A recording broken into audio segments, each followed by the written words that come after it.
بسم اللہ الرحمن الرحیم۔ السلام علیکم ورحمۃ اللہ وبرکاتہ۔ محمد مکہ میں قریش کے اشرافیہ بنو ہاشم قبیلہ میں پیدا ہوئے تھے۔ وہ عبداللہ ابن عبد المطلب اور آمنہ بنت وہب کا بیٹا تھا۔ ان کے والد عبداللہ قبائلی رہنما عبد المطلب ابن ہاشم کے بیٹے محمد کی پیدائش کے وقت ہی انتقال کر گئے۔ ان کی والدہ آمنہ کا انتقال اس وقت ہوا جب وہ 6 سال کی عمر میں ان کو یتیم چھوڑ کر چلی گئیں۔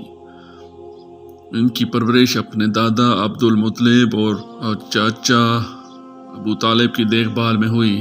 بعد کے سالوں میں وہ وقتاً فوقتاً کئی رات نماز کے لیے ہیرا نامی پہاڑی غار میں خود کو الگ کر دیں گے۔ جب وہ 40 سال کے تھے تو 610 میں انہوں نے غار میں تشریف لائے اور خدا کی طرف سے اپنا پہلا انکشاف حاصل کیا۔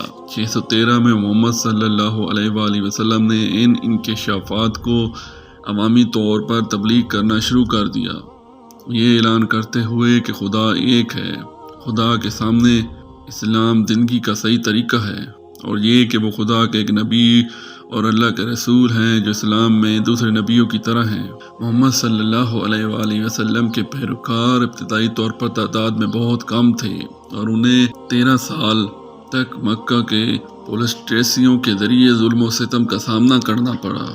جاری ظلم و ستم سے بچنے کے لیے انہوں نے اپنے کچھ پیروکاروں کو 615 میں ابسینیا بھیج دیا، اس سے پہلے کہ وہ اور اس کے پیروکار مکہ سے مدینہ کے بعد 622 میں ہجرت کر گئے۔ مدینہ میں محمد صلی اللہ علیہ وسلم نے مدینہ کے آئین کے تحت قبائل کو متحد کیا۔ دسمبر 629 میں میکن قبائل کے ساتھ 8 سال کے وقفے سے لڑائی کے بعد محمد صلی اللہ علیہ وآلہ وسلم نے 10,000 مسلمان مذہب کی ایک فوج جمع کی اور مکہ شہر پر مارچ کیا۔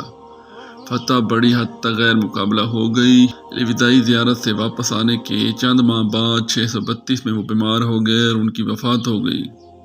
اپنی وفات کے وقت تک جزیرہ نما عرب کا بیشتر حصہ اسلام قبول کر چکا تھا۔